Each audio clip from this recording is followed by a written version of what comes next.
Hello, hello. I'm Olivia. I'm a homeopath, naturopath, nutritionist, and herbalist. And I'm just really excited to bring you this tutorial. I have been qualified as a homeopath for 10 years and creating and sharing homeopathic kits in that time. But it was really only in the last year that I felt this pull to share homeopathic kits and make it more accessible to everyone. Because I think, homeopathy isn't the answer, but it is one of the answers. It is another tool to add to your toolkit. I just think it's really empowering to have lots of natural healthcare options that are cheap, safe, effective, that you can use for common childhood ailments and complaints before you reach for the over-the-counter medicine.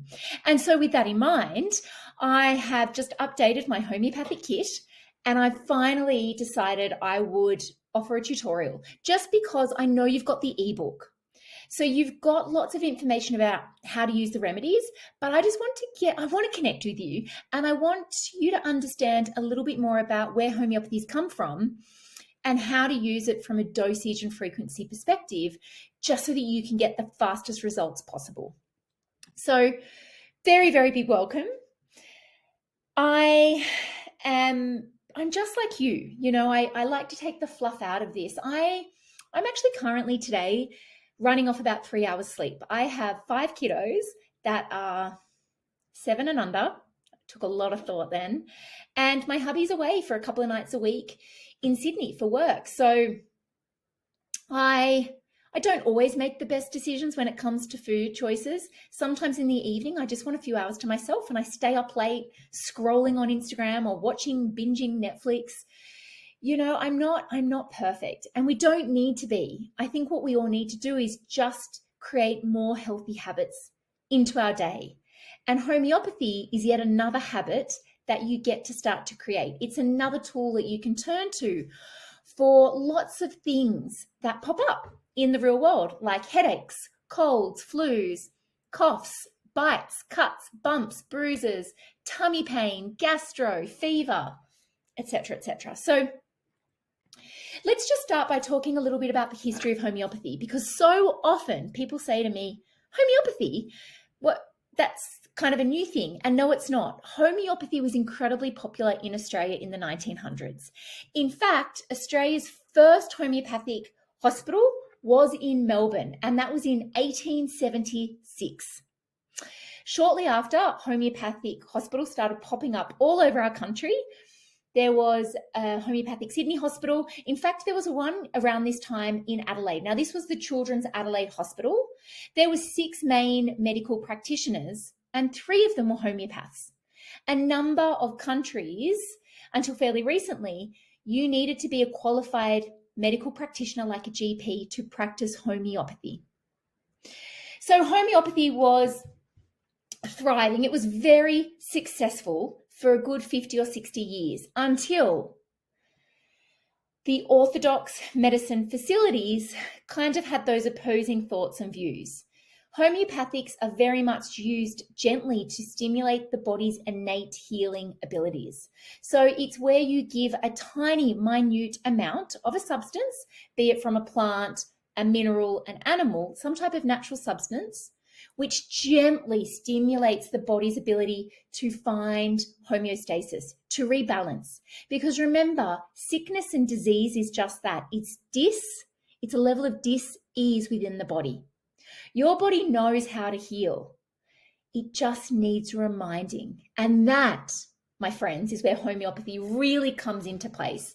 So, as I said, back then, when the pharmaceutical industry started to really come up, and you had antibiotics and over-the-counter medicine, you've got to understand homeopathy, it almost didn't stand a chance. It's natural. There isn't a big profit margin in homeopathy. It's really cheap. In just one of your single homeopathic bottles, you can get hundreds of drops, which means you get hundreds of uses. So homeopathy kind of started to fizzle out, I'd say. But I've seen a very big re-emergence in the last 10 years because people are looking at preventative health. With 1 in 2 Aussies having at least one chronic disease like depression and diabetes, as a society, we are looking for a better way. We're sick and tired of being sick and tired, aren't we? We want to feel empowered when it comes to health. And the cool thing with homeopathy is you get to take that health back into your hands. You get to the power and you get to become an expert in your own health. So homeopathy is incredibly effective.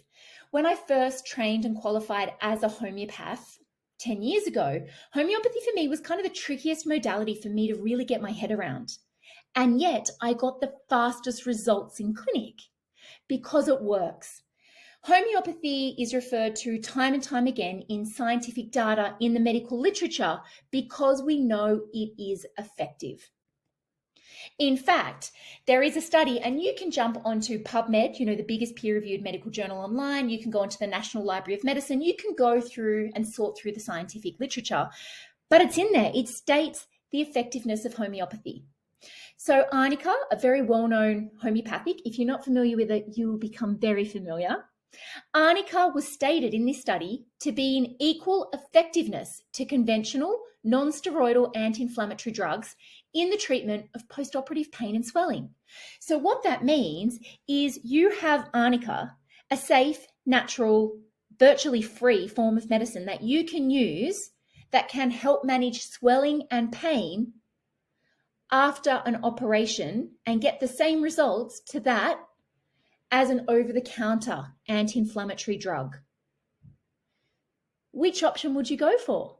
You would naturally want to go for the more natural option, wouldn't you? The easier option, the logical option. So there's nothing to prove. We know homeopathy works, and it is a tool that you now get to practice over and over and over again, and it will become second nature, I promise you. When it comes to understanding homeopathy, as I said before, it's kind of a confusing natural form of medicine. How homeopathy works, it uses one key principle, which is called the law of similars. Now, this is a common principle used across vaccines and other medicines. It's how a lot of vaccines and medicines work. If a substance is capable of causing, that substance is often capable of curing. So a great example here is coffee. I love coffee. I'm a coffee lover. Now for me, in the morning when I wake up and I'm feeling a bit tired or unmotivated, for me, coffee's a pick-me-up. It helps stimulate me. It supports alertness, concentration, etc. For someone that is already hyperactive, they're having issues switching off at night, they've got a lot of mind chatter, they're having sleeping issues, etc.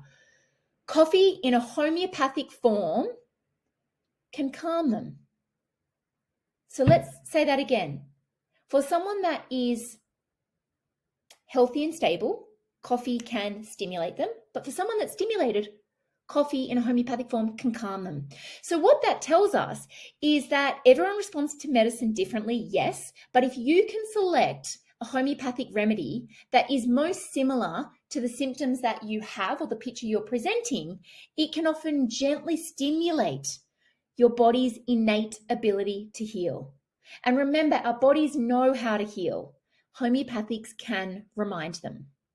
Another example is Ritalin. So you think of Ritalin. Ritalin is a very effective medicine used by a number of practitioners to help manage and treat ADHD. If you give Ritalin to a healthy person, it causes that hyperactivity. And yet if you have someone that's hyperactive, it can calm them. Think of radiation. We know radiation can be a cause of cancer. It can also cure cancer. So there are a number of, as I said, medicines and substances that follow that type of principle. One of the key things I want you to do is just always remember that you have enough remedies to select a remedy that most closely matches your symptoms. You have the ebook. You have the guide. Print this off. This is your baby. This is your Bible when it comes to understanding and using homeopathics. So I'm going to circle back to that. But for now, let's just talk about dosage and frequency. How on earth do you take these medicines? You only need a tiny amount of this medicine. This medicine is already heavily diluted.